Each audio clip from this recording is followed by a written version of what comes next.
Hello everybody and welcome to the United Stand. It's the return of the world famous United Stand chart show where we count down every Manchester United player from 10 to 1 in the top 10 of the week. Very excited about this because we only had one game to go off. We had the game postponed against Palace, so we're going off the game against Sheriff, which means that some players will drop out of the top 10 simply because they didn't play. Oh, exciting. This is the way it might work. It's all about playing, isn't it? That's what it's all about. And also, Lisandro Martinez was last week's number one.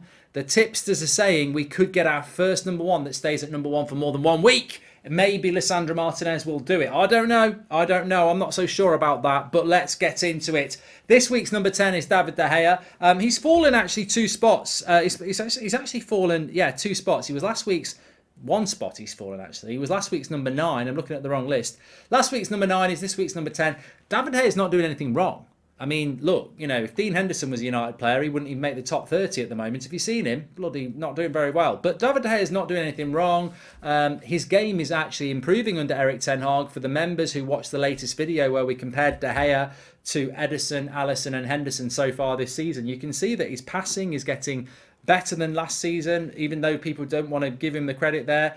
And when he's asked to make a save, he's making a save. But you know what? The defence is doing so well, he's not having to make many goal-saving saves, where it's one-on-one or anything like that, because the defence is doing such a good job. So, look, I like what's happening with the goalkeeper. This is what happens when we had Peter Schmeichel. You've got such a good team in front of you. They're not giving up bad chances. Look at last year, the back four with Maguire, Lindelof, Shaw and Wan-Bissaka. They're gifting up big chances 3 or 4 times a game, and David De Gea is making the saves that he would be able to make now. He just doesn't need to. So De Gea in 10th place, but through no fault of his own, just we're not really needing to use him that much. So this week's number 10 is David De Gea. I can tell you that Anthony, last week's number 10, is out of the top 10 this week. Obviously, he got in for the goal against Arsenal, but I just don't think that Anthony justifies a top 10 spot from his performance against Sheriff. And in no way are we saying that he's a flop or anything like that. I just think you've got to be honest about who the top 10 players are. And Anthony I would have as 11 this week. So he's not quite in there. There is a bigger, more surprising dropout and another new entry as well. In fact, because actually I'm trying to figure out if I've actually got 10 players here. 1, 2, 3, 4, 5, 6... 7, 8, 9, 10. Yeah, I do have. I don't know. I'm trying to figure out who the 2 new entries are. Oh, yeah, I figured it out now. Okay, this is what happens when you do it. So this week's number 9 is Scott McTominay. He was last week's number 7. So he's dropped a spot. He wasn't. He was last week's number 8. I'm doing terribly at this. I've been down the pub this afternoon. I'll put my hands up. I've had a pint. He was last week's number 8. He's this week's number 9. Why is he dropping? Again, simply because he only played 45 minutes against Sheriff. I thought he did reasonably well. I just think others have done better than him. And I can tell you that Casemiro is not in the top 10. So there's no bias here. Casemiro played 45 minutes. He didn't even make the top 10. So McTominay has dropped 1 spot to this week's number 9. But he was last week's number 8. So he's not out of the top 10. He did reasonably well in the first half against Sheriff. It's just the way it is. Casemiro doesn't even make the top 10. A new entry, our first new entry of the week, is actually Shoo! Who let the dogs out? Shoo! Shoo! Shoo! Shoo! Who let the dogs out? Shoo! Shoo! Shoo! Shoo! Who let the dogs out? He's in at number 8, Cristiano Ronaldo. Look, slim pickings this week. People will be going, Goldbridge is being a favourite. We played Sheriff, we won 1-0, he scored a goal, and he's in at number 8. Deal with it. # deal with it. No, he is in at number 8.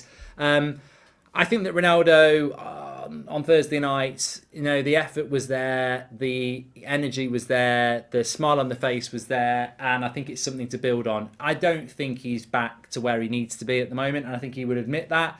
But it was a positive to see him smiling. It was a positive to see him scoring a goal, albeit it was a penalty. He still scored the goal, and it was the goal that won the game. So Cristiano Ronaldo is in at number 8. I'm under no illusion, and I don't think anybody else is, that he's in the top 10 because he played scintillatingly well. But it was improvement, it was progression, and as Erik ten Hag said, this is a player that has still got fitness levels to go up, and when they go up, he'll get better and better. So Ronaldo in at number 8 as a new entry. Bruno Fernandes, this week's number 7. He was last week's number 4. So he's dropped 3 places. And again, I think it's just because of the competition. That defence is doing so well. And Bruno against Sheriff was okay. I mean, look, 7's not bad. I think we had to abandon the chart show last year. Like, you literally couldn't do a top 3. It was basically De Gea and Ronaldo every week. So we couldn't do a chart show last year. Seriously, we could not do one. It was impossible to do a top 10. They were that crap. So, look, Bruno's dropped a few spots to number 7. He's still in the top 10. He wasn't terrible against Sheriff, but far from it. He ran around a lot. He's the captain of the team. It's another win for him as the captain of the team. He's got to be doing something right. There were some good passes. There were some stray passes. It wasn't terrible. It wasn't superb. He's this week's number 7. Let's move on before I run out of air. So, this week's number 6 is Diogo. I can't get his first name right. Dalot. I'm just going to say Dalot. Some people say Dalot. Dalot, I call him, until I'm told otherwise. He is this week's number 6. He was last week's number 5. Why is Dalot dropping a spot? Basically because there are better players than him this week from the game against Sheriff, but still a fundamental part of a very successful back 5. Still having a very, very good season. You're going to have games where, and he didn't start the Sheriff game particularly well, and he got better as the game went on. Again, like Bruno, he didn't have a bad game. It's just competition for spots in the top 6. And he did start the game off quite badly. There was that ridiculous back pass to De Gea, which De Gea doesn't want. And there was a couple of times where he sort of got caught out, but he grew into the game. He's been very good this season, and I don't think that is particularly a bad spot for him to be in, which is this week's number 7 for Dalot. Is he number 7? He's number 6. Sorry, he's this week's number 6. God. I'm not doing great, am I, this week? I'm not doing that well. Anyway, Dalot, number 6 this week. Yes, he is number 6. So, brand new entry, highest new entry, and I think is the highest new entry of the season so far. JADON SANCHO wasn't in the top 10 last week, dropped out. Week 1, SANCHO was number 8. Week 2, he dropped out of the top 10. Week 3, he's in as a new entry, back into the top 10, back in at number 5, back again, JADON SANCHO. Why? People will say why. What did he do against Sheriff? I thought he had a very good game. I do. He was voted your man of the match as well in the player ratings for the Sheriff game, so shouldn't be a surprise. The goal was took very well again. It had echoes of the goal that he scored against Liverpool. But a mature performance in a possession-based side, in a game that we needed to win. He just had the disappointment of the England, ignorance, not being called up for the England squad. Let's take 4 right-backs, but let's not take another winger, So I think that JADON SANCHO has probably had a challenging week, and he came out and put a performance in, and, he played really, really well. And I think that Manchester United... did play very well in that game. And why am I saying that he scored against Sheriff when he didn't? Yes, he did. What am I? I'm losing my mind here. What am I thinking about? We beat Sheriff 2-0. What am I? I'm thinking we beat Sheriff 1-0. Oh, I need proper football back. I've got too much time on my hands to go down pubs and do decorating and stuff. I'm losing my mind. What am I doing? What am I doing? Manchester United beat Sheriff 2-0. I'm actually Googling it. They did. They did beat them 2-0. I remember his goal. He should have scored another one. They did. They beat him 2-0. What? Oh, God. Anyway, they did. Ronaldo scored the penalties to put the game to bed. So Sheriff, he did score. I knew he scored. I'd forgotten about that from the Ronaldo points. He also had a chance that was cleared off the line as well. He had a good game, Sancho. I might edit some of this out. I might just leave it in for, honesty. This is what happens to me when I don't have Man United playing at the weekend. I just sort of take my foot off the pedal and go and have a few drinks and forget about things. JADON SANCHO, this week's number 5, in as a new entry. Fantastic. And look, he should be in the England squad. It's to our benefit that he's not. And hopefully after the international break, he'll be even sharper, because I think he's having a good season this season. And I know Grealish played well against Wolves today and scored a goal, but Sancho's having a better season, and Southgate got it wrong, quite simply. This week's number 4 is MALACIA. He was last week's, I think he was last week's number 7. So he's back up 3 spaces. Look, again, we've only got the Sheriff game to go on, and that's what we're ranking them on this week. I can reveal at this point that last week's number 6, Marcus Rashford, is not in the top 10. He's out completely. That's how ruthless the United Stand chart show is. You don't keep your place in the top 10 if you don't play. And Rashford didn't play, so Rashford is out. And the 2 out this week was obviously Anthony from 10 to 11. Rashford out of the top 10 as well. Ronaldo, new entry at 8. Sancho, the new entry at 5. And MALACIA is this week's number 4. And look, he played very well against Sheriff. Very, very well. That left-hand side was really good. He's building a relationship with JADON Sancho. And obviously he went to right back as well. So I was very happy with the performance of MALACIA on Thursday. I think he's slightly being overshadowed by Christian Eriksen and Martinez, who've been absolutely superb as new signings. But this is a guy... What did we play for MALACIA? Get in the chat. Was it 12 million? Was it 15 million? Was it 12 million with add-ons? I mean, realistically, we are paying a lot of money for, Luke Shaw and Telles, and on wages, certainly. And MALACIA has took their spots. One of them's on loan, one of them sat on the bench. I don't think this was the plan from Erik ten Hag. I think MALACIA was brought in to maybe first season, get used to the Premier League, train with the team, build him up.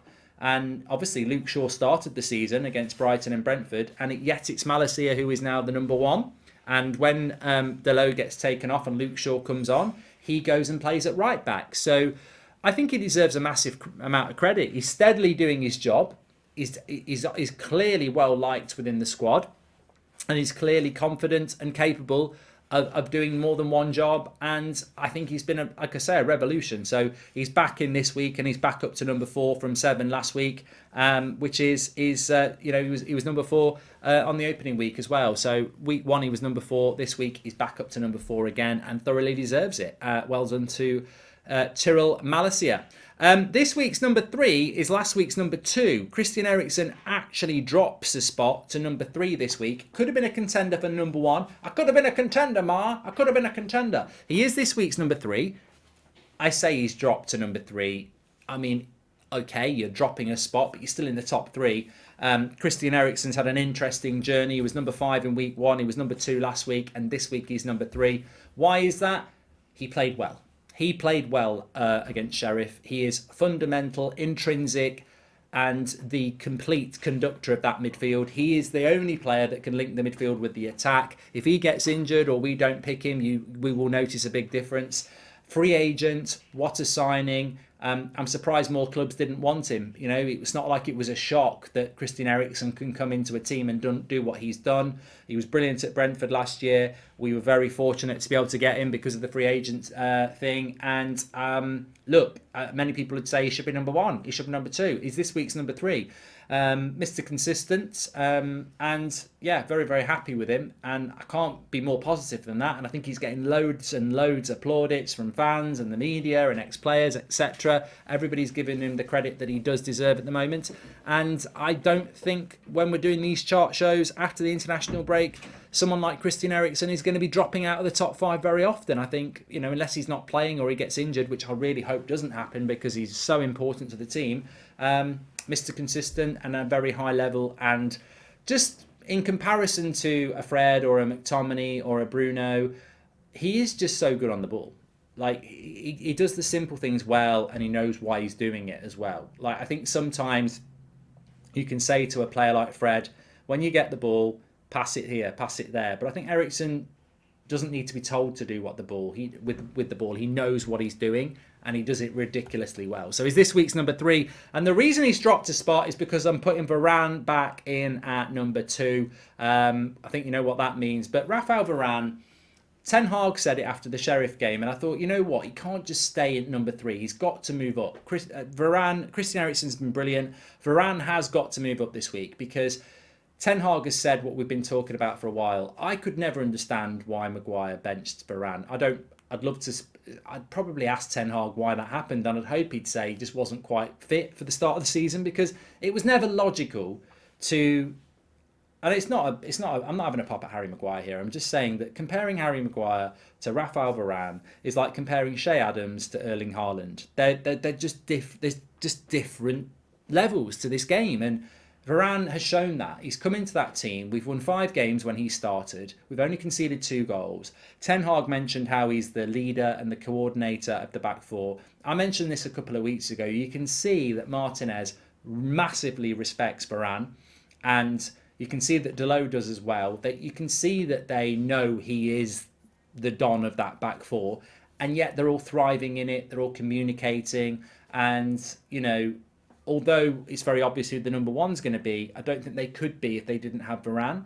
And I think he is the Varane's the man that is basically pulling everybody up a level. He's got his own consistency. I never thought, I remember there was a time last season when you could say all the bad losses we'd had, all the 5s and the Liverpools and the Watfords, he didn't play in any of those games. Leicester, Liverpool, Watford, he didn't play in those games.